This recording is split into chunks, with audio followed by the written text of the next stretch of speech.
পবিত্র রমজান মাসে দেশের বাজারে দ্বিতীয় দফায় বাড়ল স্বর্ণের দাম। এবার প্রতি ভরিতে ভালো মানের স্বর্ণ অর্থাৎ 22 ক্যারেটের দাম বেড়েছে 2613 টাকা। 16 মার্চ রবিবার সোনার দামে এই পরিবর্তন এনেছে বাংলাদেশ জুয়েলার্স অ্যাসোসিয়েশন বাজুস। নতুন মূল্য অনুযায়ী 17 মার্চ সোমবার থেকে দেশের বাজারে প্রতি ভরি 22 ক্যারেটের স্বর্ণ বিক্রি হবে 1,53,475 টাকায়। 21 ক্যারেটের এক ভরি স্বর্ণের দাম কমে 1,46,500 টাকা নির্ধারণ করা হয়েছে। এছাড়া 18 ক্যারেটের এক ভরি স্বর্ণের দাম 1,25,575 টাকা নির্ধারণ করা হয়েছে।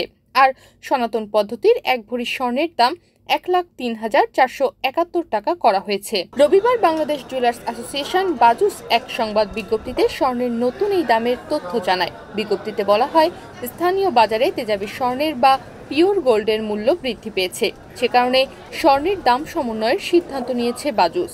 এর আগে 22 ক্যারেট সোনা প্রতি ভরির দাম ছিল 1,50,862 টাকা। এছাড়া 21 ক্যারেট প্রতি ভরি 1,44,004 টাকা, 18 ক্যারেটের প্রতি ভরি 1,23,428 টাকা এবং সনাতন পদ্ধতির প্রতি ভরি সোনা 1,01,640 টাকায় বিক্রি হচ্ছিল। বাজুস জানায়, সোনার বিক্রয় মূল্যের সঙ্গে আবশ্যিকভাবে সরকার নির্ধারিত 5% ভ্যাট ও বাজুস নির্ধারিত ন্যূনতম মজুরি 6% যুক্ত করতে হবে।